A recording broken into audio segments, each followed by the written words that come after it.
Hi everyone, I hope you've all been doing good. This is Glenda with, of course, Shaking Hands Art with Fralins and Friends. And you are such good friends. And I'm going to be back because I got to change this battery.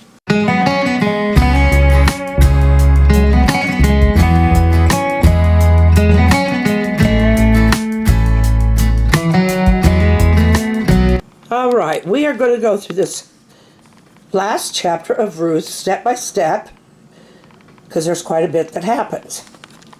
Now, Naomi has decided she wants to sell their property, the property that's left to her, because basically she needs the finances. Now, last time we talked about Boaz being a guardian, kind of guardian, kinsman. And so Naomi had told Ruth to dress in her very best clothing, and in the last chapter of Ruth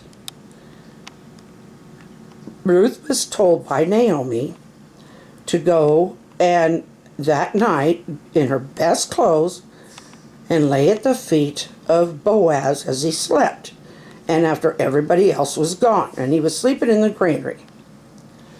So she did that, and when Boaz woke up, he noticed her, and he called her an honorable woman, and that she could have picked any younger man.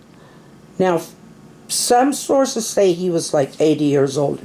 Ruth was 40, somewhere in that area. So in this, we're starting the 4th chapter, which is the last.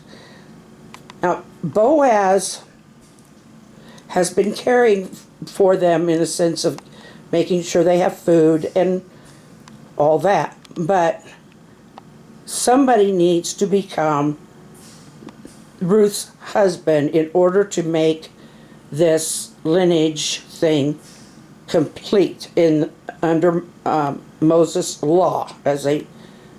So he went to the relative guardian, whose name I can't think of right now, but he was the elder of the clan or whatever.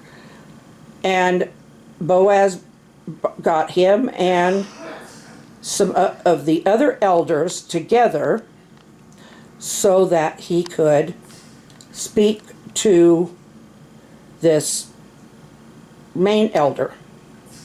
And he told him about Naomi needing to sell her land. So she needed someone with guardianship to purchase the land. And so the elder says, well, I'll purchase the land.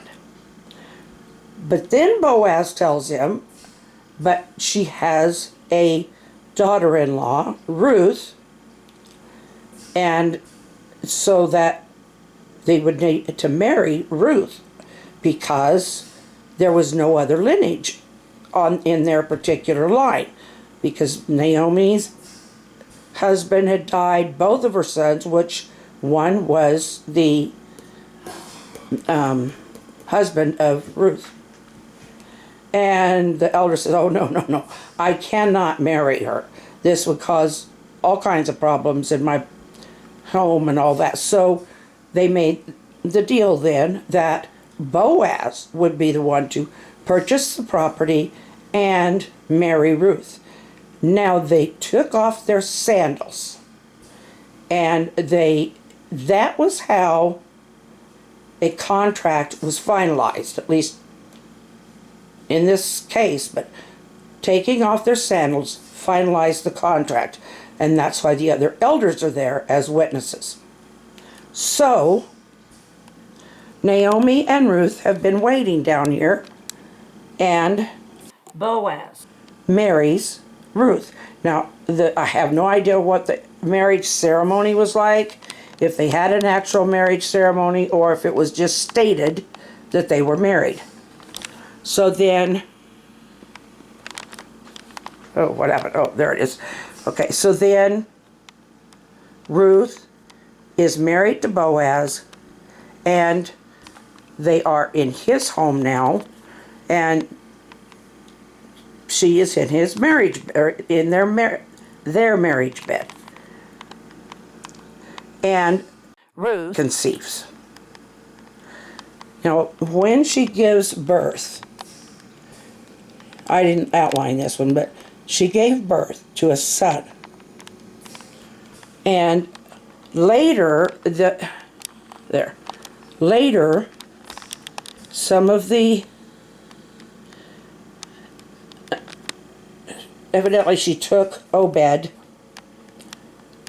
the baby, to Naomi, and Naomi's sitting there holding this baby when come a lot of the women from the village, and they pronounce Naomi has a son, and he's named Obed.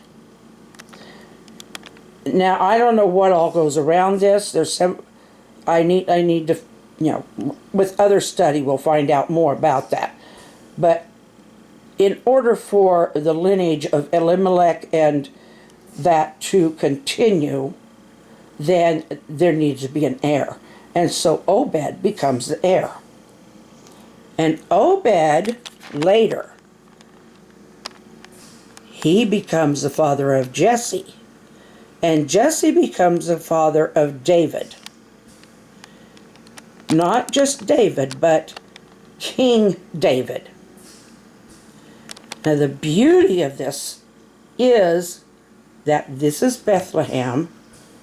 I think I say this in the other thing, but this is Bethlehem, the city of David, where Jesus is born. Jesus is from the line of David. This is another thing that makes this story so important and so wonderful. And guess what? This is the city of David. They're in Bethlehem. Because remember, in the very beginning, when Elimelech and the two sons had died, Naomi decided to go back to her hometown, her own town of Bethlehem. And this is why when Joseph goes to be taxed, he has to go to the city of David.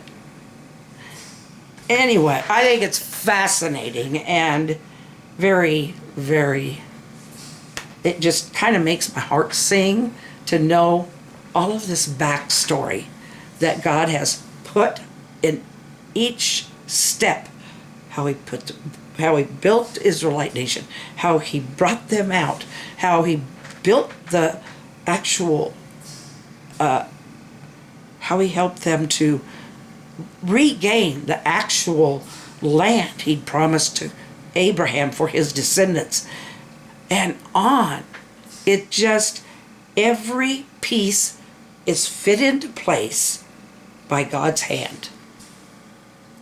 So, that's just me being excited about what I learned, and I'll have to figure out where we go next on this journey, but I hope that you will decide to follow me along. So, I will see you tomorrow, and I probably will do some kind of a, I don't know, maybe another painting of an animal, or maybe we'll do we might do a porch swing chat. So we'll find out then. I've got my secrets. Love you all. Good night. Smile and wave. There's yours.